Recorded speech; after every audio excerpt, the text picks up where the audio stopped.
Good morning. For those of you that don't know, my name is Theresa. My pronouns are she and they, and I'm the director of student ministries here at Allendale. I love being behind the pulpit and getting to preach on Sunday mornings, but please don't tell me to go to seminary and become a pastor. This is just for funsies. But I think this morning is the first time I have had way too much to say about a piece of scripture, and I really had to narrow it down. You may think this scripture is all about welcoming, and that would be simple. Love and accept people. Sermon done. We can all go home. But when you have grown up and seen the church be the complete opposite of how you should do that, how do you change the system? Where do I start? I would love to call out the churches that claim they are welcoming, yet they won't officiate a gay wedding.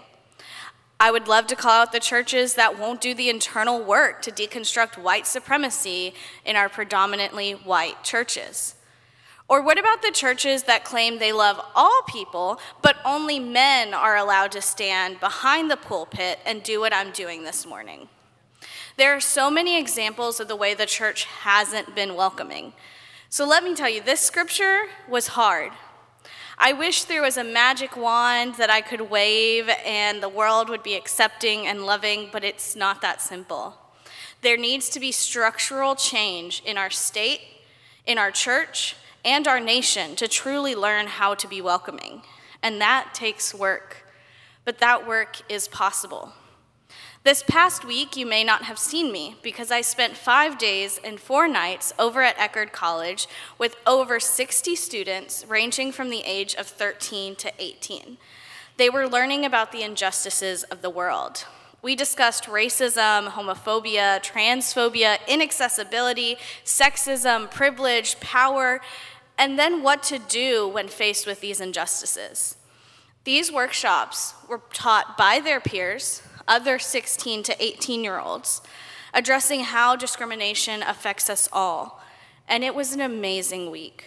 I got to watch young people be vulnerable and discuss things they didn't understand. And the week ended with a program that they put together.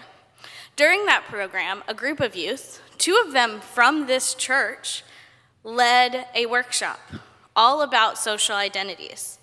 They facilitated conversations between everyone in the room, all ages, about what identity means the most to them and what identity was the hardest to talk about.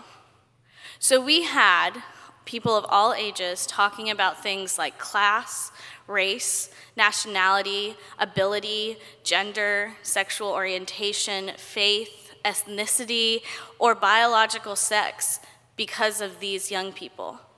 These conversations only happened because of the young people that decided to spend their week learning about diversity, equity, and inclusion.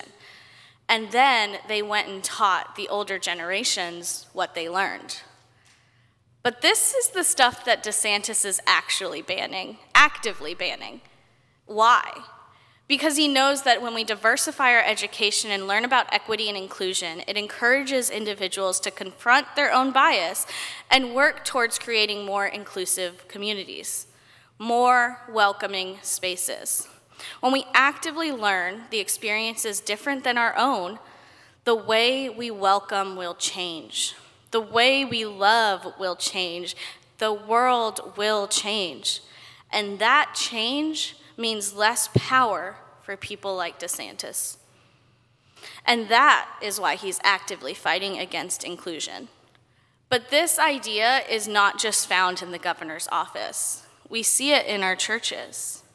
I think the church, and when I say the church, I mean the church with a capital C, the institution struggles to see how to be truly welcoming, because to be welcoming means we must change, we must learn, and we must give up power. In this scripture, Jesus mentions welcoming for 3 types of people. And fun fact, if you didn't know, when there's a list in the Bible of 3s, typically the thing at the end is like the most important.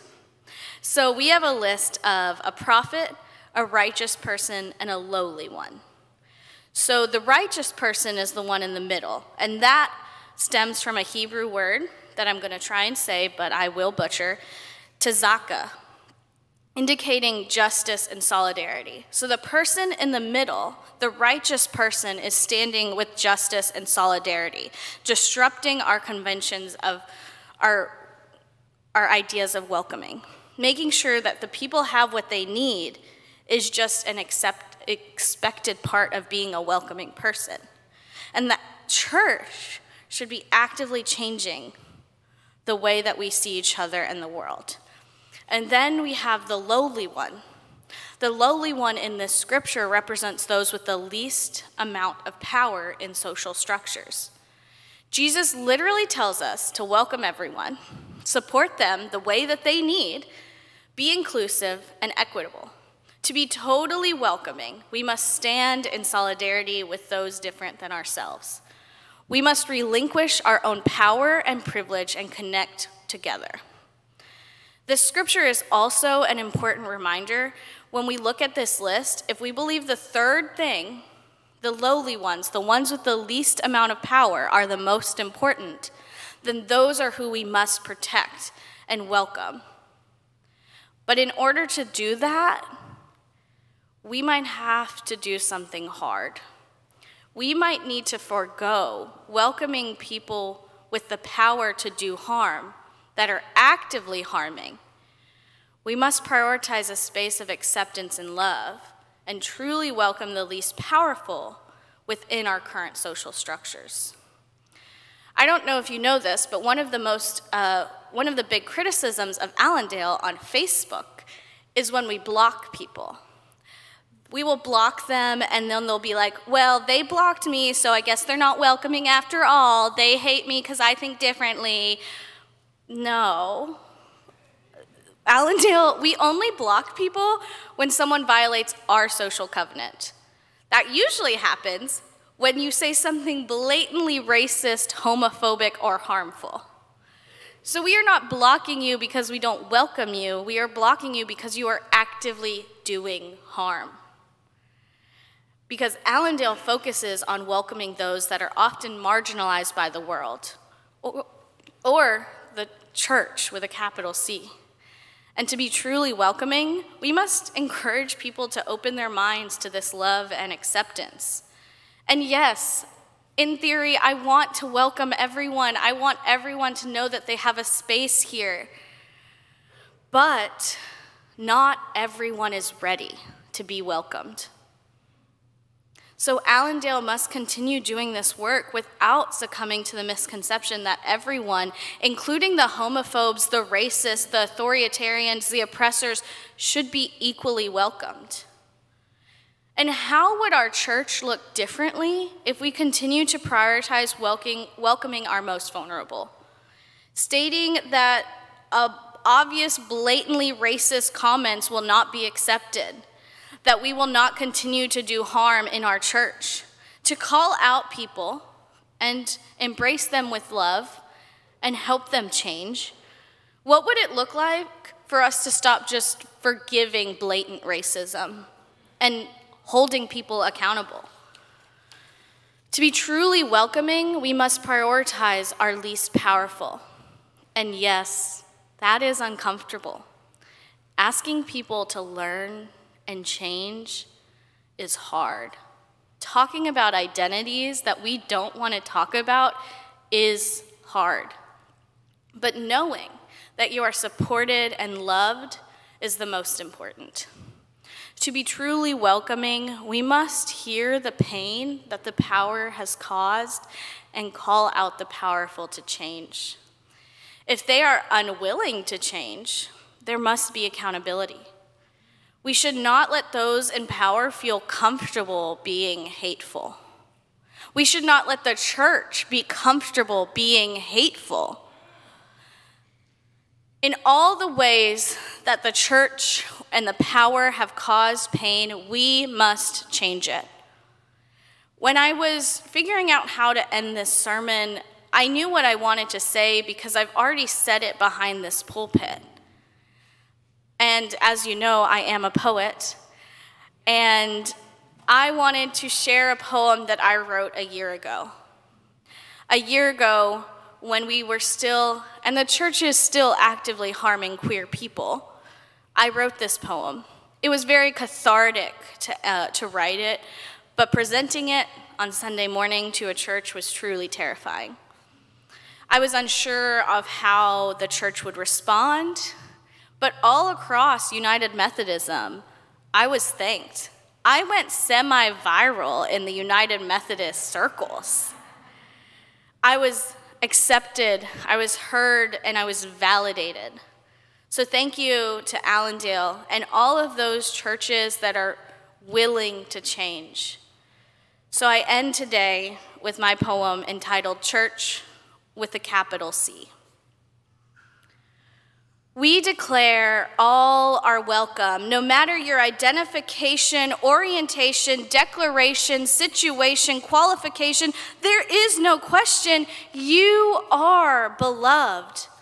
Still, we stand unsatisfied by the unchanging church, saying dignity is the minimum when humanity is the question, because human rights are not up for the debate in the spaces that we make.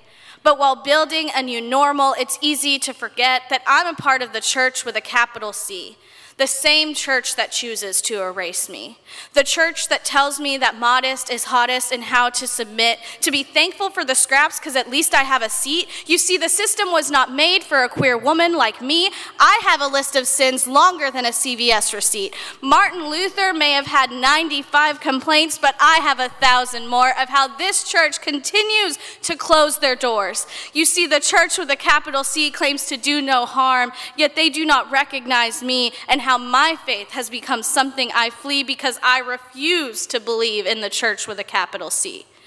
In my dissent, I acknowledge I'm a part of the church within a church with a capital C, and to live in a church bubble is ignorant while the harm continues to be astronomical. But to fight from within, there's a lot of red tape. All the while, I kneel on the altar with my heart agape. I did not get here by chance. No, it was by faith. And this is a fight I did not want to begin, yet it is now a fight we must win. So I start with the promise to do no harm and to lead in the church with a capital C in my most authentic decree. I am queer. And I acknowledge I question my gender. I lead in my crop top and I let my youth wear bikinis. To acknowledge that the Bible is complex and how Scripture has been weaponized, but to remember how I have been baptized. I even vow to help the church with a capital C reconcile this harm that they have caused me. But today, I wait. While the wounds are still fresh and I haven't gone numb, I send love to the church with a capital C with a simple plea. Recognize, restore, reconcile. Only then can we begin to revive, because the church is what must change, not me. Thank you.